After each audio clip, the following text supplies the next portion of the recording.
പടം വരപ്പൊക്കെ കഴിഞ്ഞപ്പോക്കിനും നല്ല വിശപ്പ്. അകത്ത് ചെന്നപ്പോഴാണെങ്കിൽ ഒരു കൊട്ടയിൽ കുറച്ച് മാങ്ങയാണ് ഇരിപ്പുള്ളത്. അതും കാട്ടുമാങ്ങ, നല്ല പുളിയുള്ള മാങ്ങ. മാങ്ങ വെറുതെ തിന്നാനായിട്ട് വലിയ പൂതിയൊന്നുമില്ല, കാരണം ഈ സീസൺ ആയതുകൊണ്ട് നമ്മൾ കുറേ കഴിക്കുന്നതാണല്ലോ. അപ്പൊ ഞാൻ വിചാരിച്ചു കാട്ടുമാങ്ങ വെച്ചിട്ട് ഒരു ജ്യൂസ് ഉണ്ടാക്കിയാലോ എന്ന്. ഞാൻ ഇത് കടിച്ചു നിൽക്കണമെന്നല്ലാതെ ഇതുവരെ ജ്യൂസ് ഉണ്ടാക്കിയൊന്നും കുടിച്ചിട്ടില്ല. അതുകൊണ്ട് തന്നെ ഇതിന്റെ ടേസ്റ്റ് എങ്ങനെയാണെന്ന് അറിയാൻ ഞാൻ ഭയങ്കര എക്സൈറ്റഡ് ആയിരുന്നു. ചാറ്റ് ജിപിടിയോട് ചോദിച്ചപ്പം കൈ കൊണ്ട് ഞെരടിയിട്ട് അതിത്തെ സത്തും നീരൊക്കെ എടുത്ത് ജ്യൂസാക്കി കുടിക്കാന്നാ പറഞ്ഞിട്ടുണ്ടായിരുന്നത്.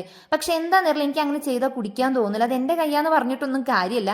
അതുകൊണ്ട് തന്നെ ഞാൻ കുറച്ച് അധികം സമയം എടുത്തൊരു 10-30 മാങ്ങ തൊലിയൊക്കെ കളഞ്ഞ് കഷ്ടപ്പെട്ട് കത്തി വെച്ച് കഷ്ണങ്ങളാക്കിയിട്ടാണ് ഇങ്ങനെ ഒരു 3 ഗ്ലാസ് ജ്യൂസ് ആക്കി എടുത്തിട്ടുണ്ടായിരുന്നത്. അധികം വെള്ളമൊന്നും ചേർക്കാതെ കുറച്ച് അധികം മധുരം ഇട്ടിട്ടായിരുന്നു ഞാൻ അടിച്ചെടുത്തത്, കാരണം നല്ല പുളിയുള്ള മാങ്ങയാണല്ലോ. പക്ഷെ കാണാനായിട്ട് നല്ല കിടിലൻ ലുക്ക് ആയിരുന്നു. കുറച്ച് കസ്കസും മിന്റ് ലീഫും കൂടി ഞാൻ ആഡ് ചെയ്തിട്ടുണ്ടായിരുന്നു.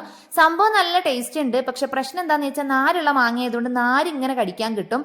ബാക്കിയുള്ള മാങ്ങ വെച്ചിട്ട് ഞാനൊരു മാമ്പഴ പുളിശ്ശേരി ഉണ്ടാക്കി. അങ്ങനെ മാങ്ങ ഞാൻ അങ്ങോട്ട് തീർത്തു.